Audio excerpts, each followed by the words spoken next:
কারণ কি যে এগুলোর হচ্ছে কি আমাদের দেশে এগুলোর ভ্যাকসিনগুলো আসে না, বুঝছেন? মাঝে মধ্যে আসে, মাঝে মধ্যে আমি কিছু ভ্যাকসিন পাইছিলাম।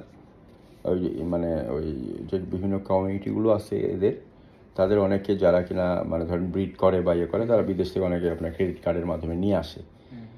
কিন্তু এমনিতে অ্যাভেলেবল পাওয়া যায় না। তো ওগুলো দেওয়া না দেওয়া থাকলে অনেক সময় ওদের কিছু ভাইরাল রোগ আছে খারাপ, ওগুলো হয়ে যায়। হয়ে গেলে ওগুলোর মানে ধরেন ওই রেসপিরেটরি ডিস্ট্রিজটাই বেশি হয় ওগুলোতে। তারপরে সাথে ডাইজেস্টিভ সিস্টেমও গন্ডগোল থাকে। তো ওগুলো হলে তখন একটু মানে ভয়ের কারণ থাকে আর কি। তো ওটা যদি না হয়, না এটা যদি ওই যে বললাম যে যেহেতু ভ্যাকসিনগুলো আমাদের দেশে এগুলো অ্যাভেলেবেল না, তো ভ্যাকসিন না দেওয়া যদি ভাইরাল রোগ হয় তখন একটা ভয়ের কারণ থাকে।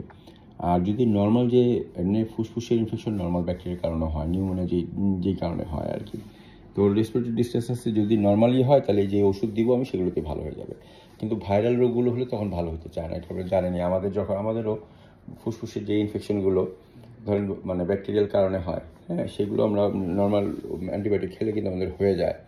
কিন্তু যখনই ভাইরাল রোগ হয়, যে করোনার মতো রোগ হচ্ছে, যেমন এখন করোনার প্রাদুর্ভাব হচ্ছে, তখন সিমটম কিন্তু একই রকম, সর্দি কাশি এগুলো থাকে। কিন্তু তখন ভাইরাল রোগ হলে তখন অ্যান্টিবায়োটিক আর ধরে না। হ্যাঁ, তখন অ্যান্টিভাইরাল বা এগুলো। ওর সাথে তো আরেকটা হ্যামস্টার আছে, ওর কিছু হয়নি। ওকে ওকে একটু দূর মানে কিছুদিন ও সুস্থ, আমি অ্যান্টিবায়োটিকটা দিচ্ছি তো, হয়তো 7 দিনের জন্য দিব। এই 7 দিন ওকে একটু মানে আলাদাভাবে রাখবে। হ্যাঁ, তারপর সুস্থ হয়ে গেলে তারপর একসাথে করতে হবে। ও মানে খুব জেদি, মানে ও হচ্ছে ওটা হচ্ছে ছেলে, বাট ওদের মনে হয় দুজনের একজন ইনফার্টাইল, মানে অনেকদিন ধরে একসাথে, বাট বাচ্চা টাচ্চা হয় না।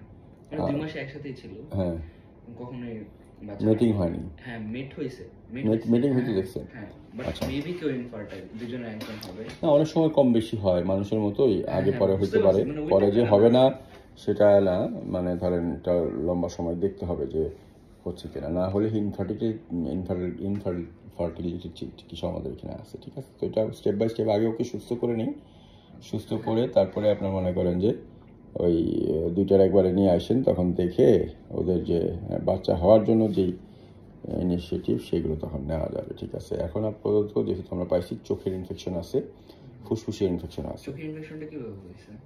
এটা ওই যে আপনার মনে করেন যে ওই 5 তারিখ থেকে 12 তারিখ পর্যন্ত নোংরা থাকছে না, ধরেন রেগুলার তো ক্লিন করা হয় নাই। ওই আপনি কি বললেন যে এক জায়গায় সে হাইড আউট করছে, ওখানে সে তার ইচ্ছা মতো জিনিস নিয়ে রাখছে, ওখানে হাঁকছে, ওখানে মুতু করছে।